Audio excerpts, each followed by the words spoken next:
Oprah waxay ahayd saxafiyadii ugu horeysay ee madow oo ka soo muuqata shaashadaha TV-yada waddanka Mareykanka waxayna warka la soo tabin jirtay saaxiibadeeda shaqada oo wada ah rag saasay tahay Oprah waxay dareemaysay in lagu dulminayo dumarnimadeeda iyo midabkeedaba mushaharka billaha ah ee ay qaadato wuxuu laban laab ka yaraa dhammaan wariyeyaasha kanaalka TV-ga ka shaqeeya kadib waxay aaday maamulihii kanaalka si uu mushaarkeeda u gaarsiiyo nimanka ay wada shaqeeyaan wuu ku qoslay maamulihii rabitaankeeda wuxuuna yiri maxaad ku falaysaa adigu waxa tahay gabadh yar umana baahnid lacagtaas waxay dareentay Oprah in si xun loo duleystay in ay tahay haweeney ay ku weyday xuquuqdeedii oo idil waxay ugu jawaab celisay anigu waxaan qabtaa waxa uu qabto ninka aynu wada shaqeyno igamana dadaal badna sabab isagu u qaadanaya $55,000 aniguna u qaadanaya lacagtaas nuskeed wuxuu weydiiyay maamulihii ma leedahay guri qoys ma leedahay caruur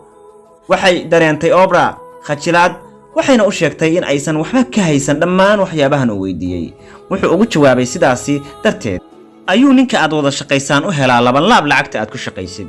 jawaabtaas la siiyay ee xiniyo taabashada darteed ay shaqadii ay ka haysay TV-ga isaga casishay way ka tagtay waa laga yaabaa in aysan lahayn qoys say u biisho laakiin nolosheedu waa ay ka adkay kuwa la shaqeynayay iyada way dhibaatootay laga soo bilaabo yaraanteedii ilaa ay ka awooday shaqadaas in ay si dhib ah ku hesho markay ahayd ilmo yar labadeedii waalid ee faqiirka ahaa ayaa uga tagay ayeeyadeed si ay u koriso ayeeyadeed waa ay awoodi weyday in ay koriso dhar xitaa waa u iibin weyday sida caruurta filkeeda ah oo kale heer waxa ay gaartay Oprah yaraanteedii ay dhar ahaan u xirato jawaan ay ka dhamaatay baradho oo dhar looga sameeyay sidoo kale nolosheeduna waxay ahayd mid ay khatari haraysay waxa ay kala kulantay falal garaac iyo kufsiba isugu jira qaar ka mid ah qaraabadeeda iyadoo ay sabab u tahay xadgudubyadaas foosha xumi ayay sanadkii ay 14 jirsatay ay qaaday uur qoyskeedii ayaa ka cayriyay guriga maadaama ay ka rumaysan waayeen in lagu xadgudbay oo ay bari ka tahay falkan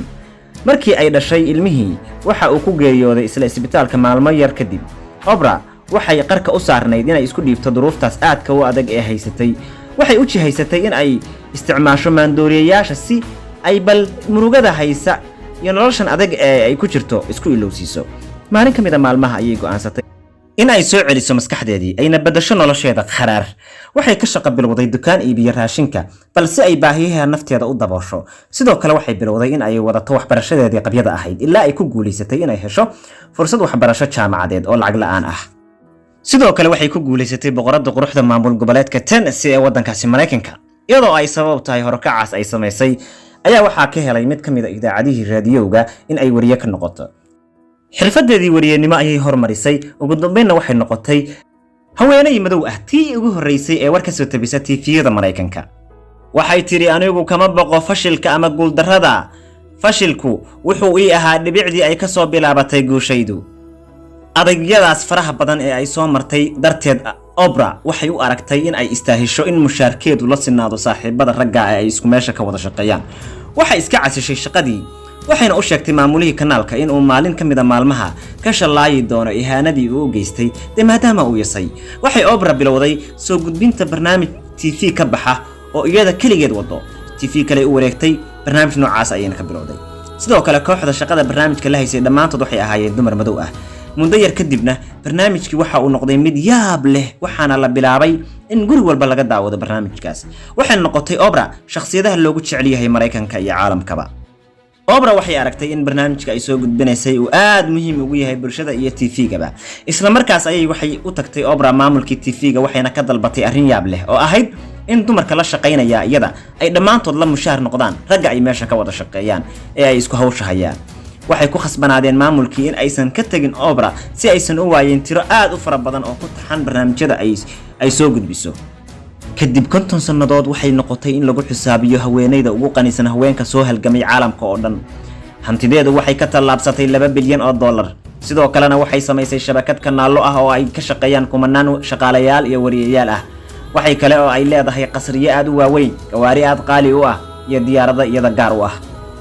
waxay inoo xaqiijisay in haweeney kasta oo ay adag tahay duruufteedu ay awoodo in ay xaqiijiso yoolka iyo riyada ay ka leedahay noloshan waxay tiri hadda ka hor ayaa maamule hore oo aan la shaqayn jiray igu yiri waxa tahay gabadh yar yacni waxba ma tihid ana waxaan ku iri hagaag waad arki doontaa waxa gabadhaas yari samayn doonto muuqaalkan halka aad ka socoteen waa bogga aan ku leeyahay YouTube-ka ee Cabdullaahi Cabdikariin Khaliif. haddii ay tahay markii kuugu horeysay ee aad soo booqato kanaalka dee subscribe-ta inoogu dhufo. haddii aad soo booqan jirtay laakiin weli subscribe-ta ku saarnayn dee badhanka gududan waxba ka tarimaysa dhac ku sina share garee like-ta dhiirigelintana inoogu dar. aad baad u mahadsantihiin. waa salaama.